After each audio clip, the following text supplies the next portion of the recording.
Hi, this is Eric Pines back with the Business of Law podcast. Here we are today with Ben Wolf, the founder and CEO of Wolf's Edge Integrators, a firm of fractional COOs, and author of Amazon bestseller Fractional Leadership, Landing Executive Talent You Thought Was Out of Reach. This is a best-selling book. Ben, can you tell me a little bit about about yourself and the book? Sure, absolutely, Eric. First, thanks for having me on the show. A little background about myself. I was a corporate restructuring and bankruptcy attorney at a big firm in New York City for about 5 years, after which had kind of an unexpected left turn into the entrepreneurial world and joined a healthcare startup. About 10% of what I did was be their GC, and 90% of what I did was building most of the operations of the business. By the time I left that company, we were actually the largest agency of our category of healthcare company in the entire state of New York. A lot of revenue and over 130 people at the time. Kind of after I left that, wanted to help more businesses, so decided to hang up my shingle as a fractional integrator, which is another word for a fractional or part-time COO. So I just started doing that as a solo practitioner. Eventually got a full load of clients and eventually transitioned that business into a firm. So now I have 12 actually fractional integrators, fractional COOs, working for lots of companies all around the country. And so that's a lot of fun. And that's, kind of the basic background. Great. So for full disclosure, actually, I work with your company. I use your company, and I'm a big fan. I'll just start from that perspective. Thank you. Glad to hear that. My pleasure. The question for you, though, is so we found you because we were looking into something called EOS. Can you tell us a little bit about what EOS is and how fractional leadership plays into EOS? Sure. So EOS is an acronym that stands for the Entrepreneurial Operating System. You can look them up at eosworldwide.com. That's eosworldwide.com. Get a lot of information about it there. But what EOS essentially is a set of tools, of management tools for small and mid-sized businesses, businesses that are hitting the ceiling and want to scale. Typically organizations, maybe 10 to 250 people. They want to scale. They're hitting the ceiling. Whatever they've tried isn't working. And so it's a set of management tools so that they can get everybody aligned and focusing in the same direction and in the right direction about where they want their organization to go, what they want it to look like, where they want to get to, how they want to get there, what's important, what kind of people do they want to have on board, get everybody aligned about those things, and just give a common set of tools everybody can use to execute effectively, instead of kind of like the organizational whiplash of trying one thing, then trying another and switching directions that so many business owners, including law firm owners, end up doing. So that's basically what it is. It's a set of management tools. And there's no inherent connection between fractional integrators or my firm and EOS, but basically what an integrator is a term in EOS terminology that basically means like a COO, somebody that runs the day-to-day, that runs the organization, that manages execution, so that the founder, or as EOS calls it, the visionary, can focus on big ideas, big relationships, R&D, whatever it is that they love doing and are great at. And if the business doesn't have a right person sitting in that integrator or COO seat in the business, then they're going to find themselves with difficulty getting traction, difficulty actually getting anywhere. And so what we do, if you could hire a full-time integrator who's the right person and gets that job well, that's the ideal. But sometimes you either can't afford, or it would be too difficult to find in a reasonable period of time the right COO or integrator for a business. So what my firm of fractional integrators does is we come in and help you provide that person. Somebody could be working with 2 or 3 or 4 companies at a time. So we provide that person on a fractional basis. So it's a fraction of the cost. But yet you get most of the benefit, and we can go into why if we get to that later on and how that works. But that's basically the purpose of it, is filling that COO seat to drive execution and do so on a fractional basis, so that it's much more, I guess, attainable. It's easier to find and easier to afford. And then we could help bridge you and get you ready for a full-time integrator or COO whenever the organization's ready. Great. So I'm just curious, do you, is do you work with lawyers in general? Is it happen to be a rare thing when you find yourself working with a lawyer? Are you working with corporations? How do you see the benefit, and you being a lawyer yourself, the benefit of a law firm working with something like this? Well, and in my firm, we don't just work with lawyers, but we do have several law firms as clients, around different parts of the country or the United States. So it's not unique to law firms. EOS and good management is really industry agnostic, right? It's accountability, discipline, structure.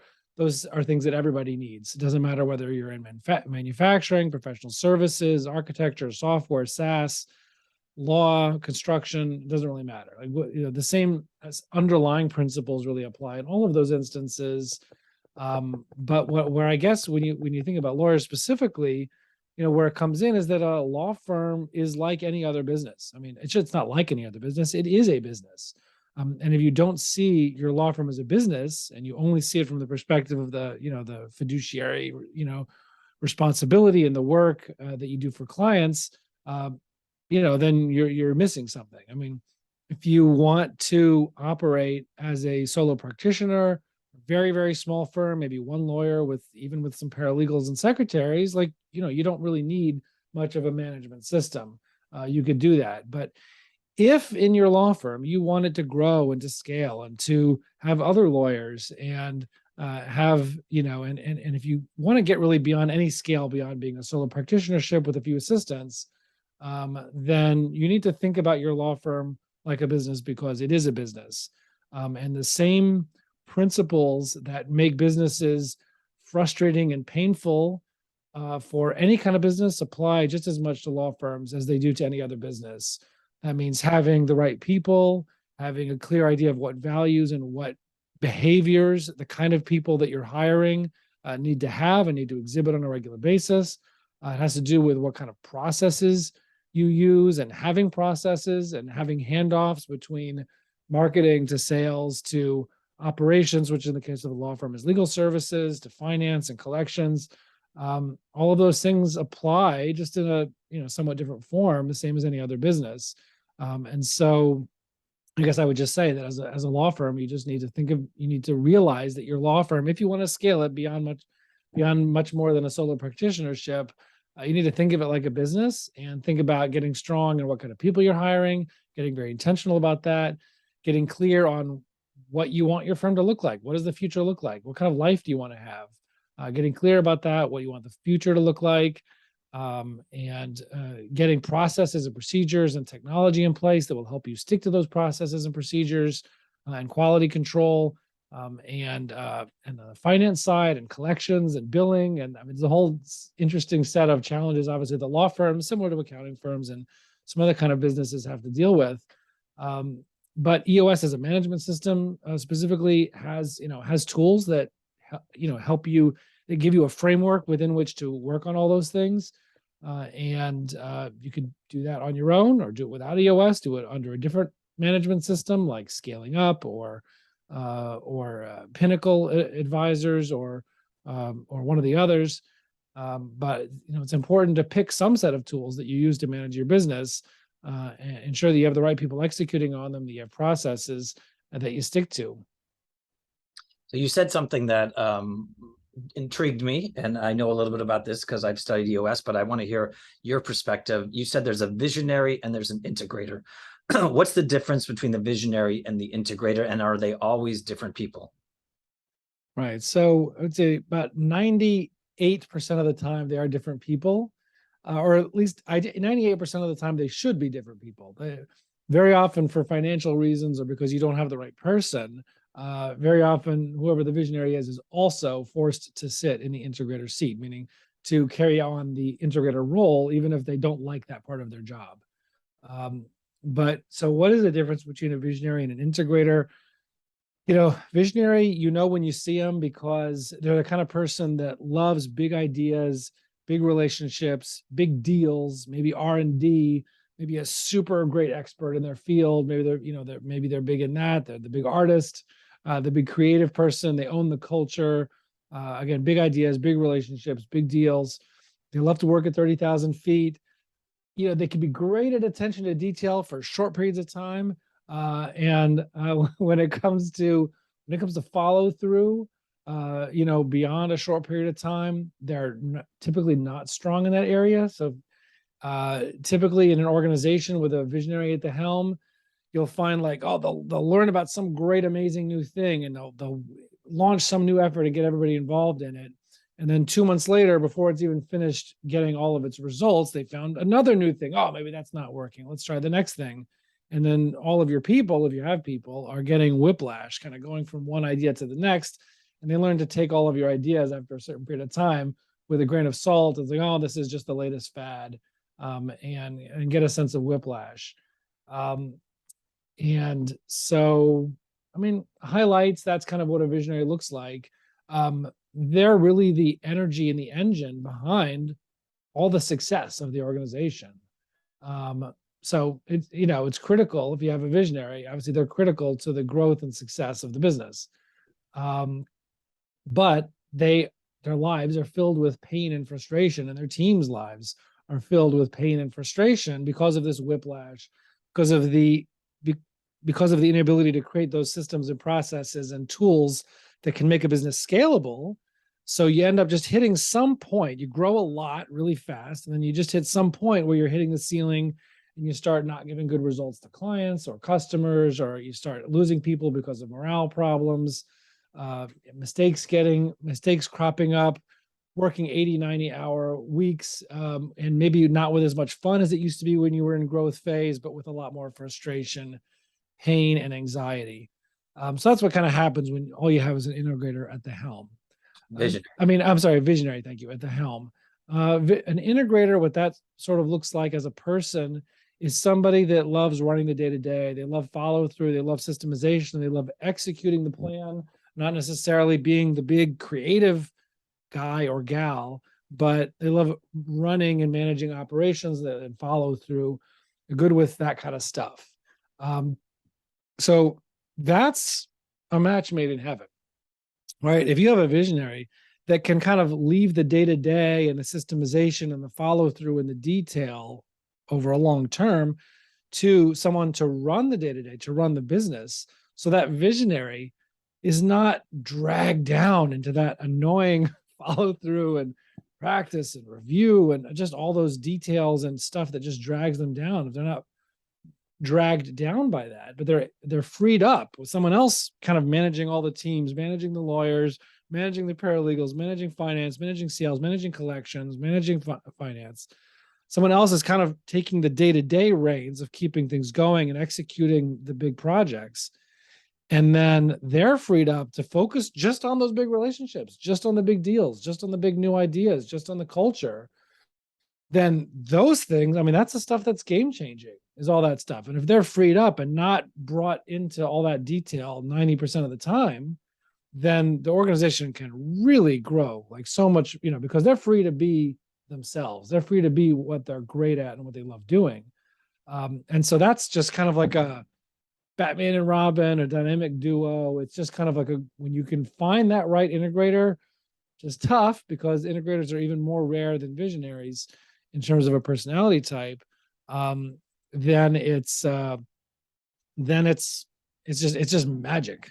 It's magic what you could do as an organization in terms of like the power and the horsepower of the visionary combined with the day-to-day management and the detail and the execution of the integrator. And you got the best of both worlds in that case. And they're going to butt heads because they're different personality types. But if they could do that in a healthy, open, and honest way, then super powerful. I just want to point out that as a visionary, I used to think that was called ADD, but you have just made me feel amazing. It's not ADD, it's visionary. Thank you. I appreciate that. Yeah. Yeah. That's the horsepower. If you didn't have that, ADD is a superpower. Honestly, it is a real superpower. And the problem is of why people with ADD feel like failures so much of the time is because they're doing activities that are just not suited for that personality.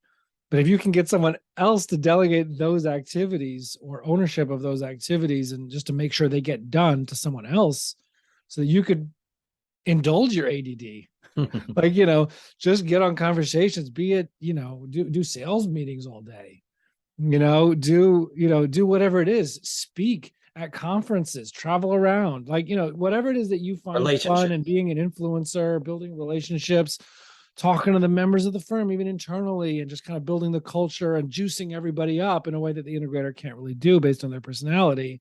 Then there's a happiness, there's excitement, there's culture, there's relationships, there's innovation, there's big deals getting made, which would never happen with the integrator.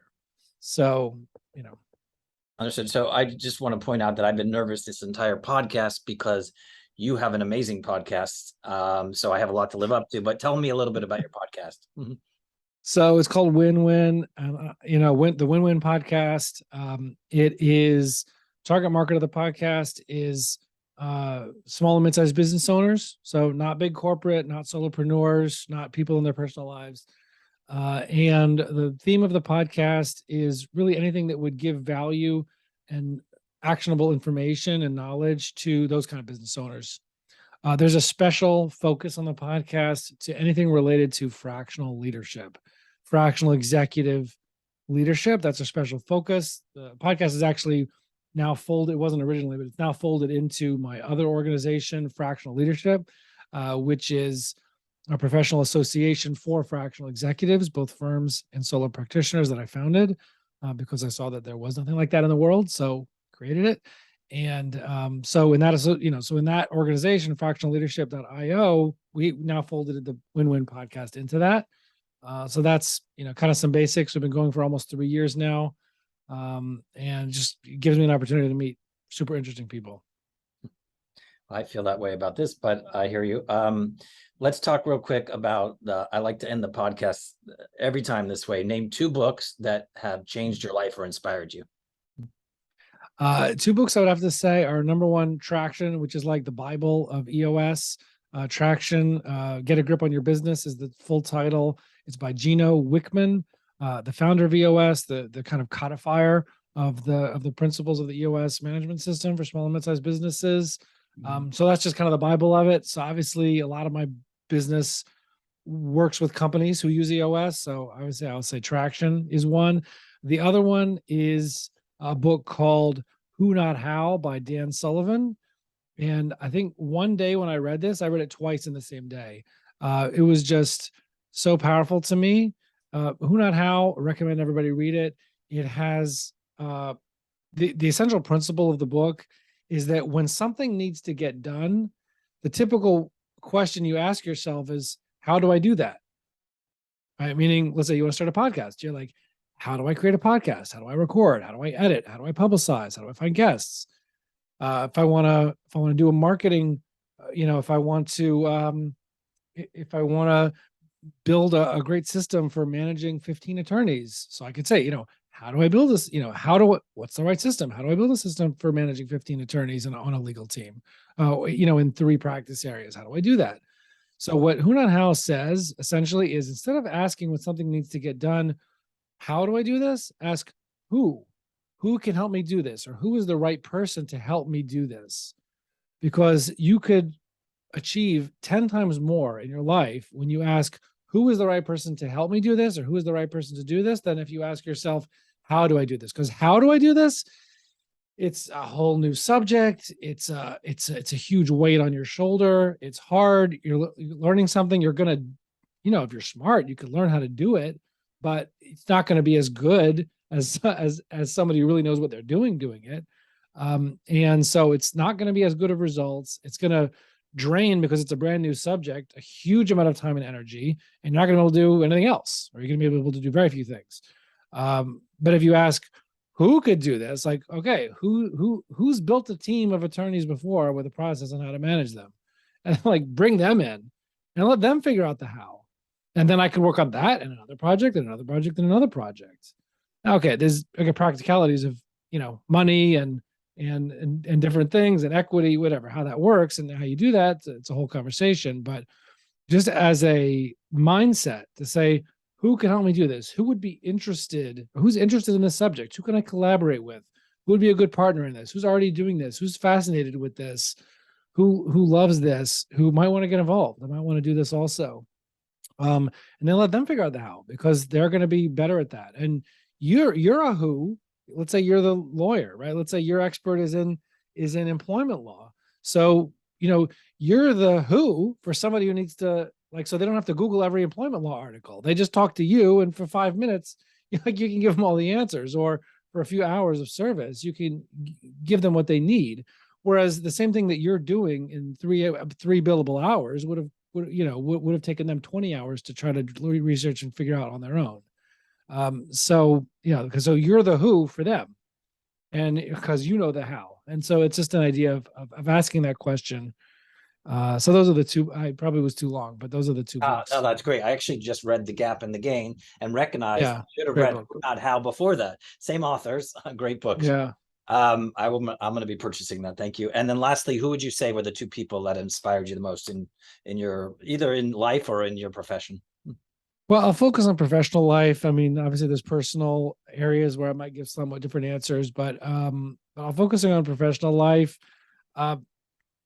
Just focusing quickly. I mean, maybe if I thought more deeply, I would think of different people. But just because they're fresher in my mind, I just listened to a 3-hour interview with Mark Zuckerberg this past week. I was interviewed on the Joe Rogan podcast. And, just that idea of just somebody who's like, has big ideas, big vision, and just pursues it, even if not other people don't see it. Like, I don't necessarily agree with everything he does or everything that happens at Facebook, but he seems like a well-meaning guy, and he's just got big visions and loves making things happen. And I don't know, it's just like, and the other one is Elon Musk, which is the same kind of concept. Somebody that they have big ideas, they pursue them, oftentimes against the odds. They inspire other people to get behind them, and they bring who's in to work on their hows. And there's two people that make me feel like, when I listen to interviews with them or whatnot, it just makes me feel like, if I have big ideas, I can make it happen. Like I mentioned, I started this professional association for fractional executives because I saw it didn't exist. It's like, most people would say like, okay, someone should do that. Like, but just, I see these people out there in the world, like, you don't need to be special to do something that you see needs to be done or fill a need. You don't need to be special. I'm not special. I just did it. And I just tried to figure out how to do it. There's nothing special about me. So that's what inspires me. Like, if you could just find, I don't know, for me, it's like I see people who they have ideas or they see things and they pursue it. You don't need permission from anybody. You don't need, you just try to figure it out, try to make it happen, try to find other people who you can get involved with. So I've tried to emulate that kind of concept a little bit. So now you got me kind of confused. And normally I would just end, but I have to ask you. So I see Elon Musk and Mark Zuckerberg. Is it fair to say that they're visionaries? Yes. So what are you? I need to know what I can't figure you out. Yeah. So look, I have a fractional integrator firm, so obviously I have skills in the integrator side. But in both of my organizations, in Wolf's Edge Integrators with our team and with fractional leadership, I now have leadership teams in both companies. I have teams now, and I am in the visionary seat in both companies, not in the integrator seat in either one. So yeah, I mean, I think I find myself sliding over the years towards the visionary side. Understood. Okay. Well, this was absolutely amazing podcast. I want to thank you for your time. Absolute pleasure. I'm just curious, if people wanted to find out more about your firm, how would they find you? So just go to wolfsedgeintegrators.com. That's Wolfs with an S, WOLFS, edgeintegrators.com. And you can get in touch with us, ask questions, or just learn about it over there. And I have to just do a shout out. It's been amazing for my firm as well. So thank you so much. Take care. Thank you. Great to have. Thanks for having me. Sure.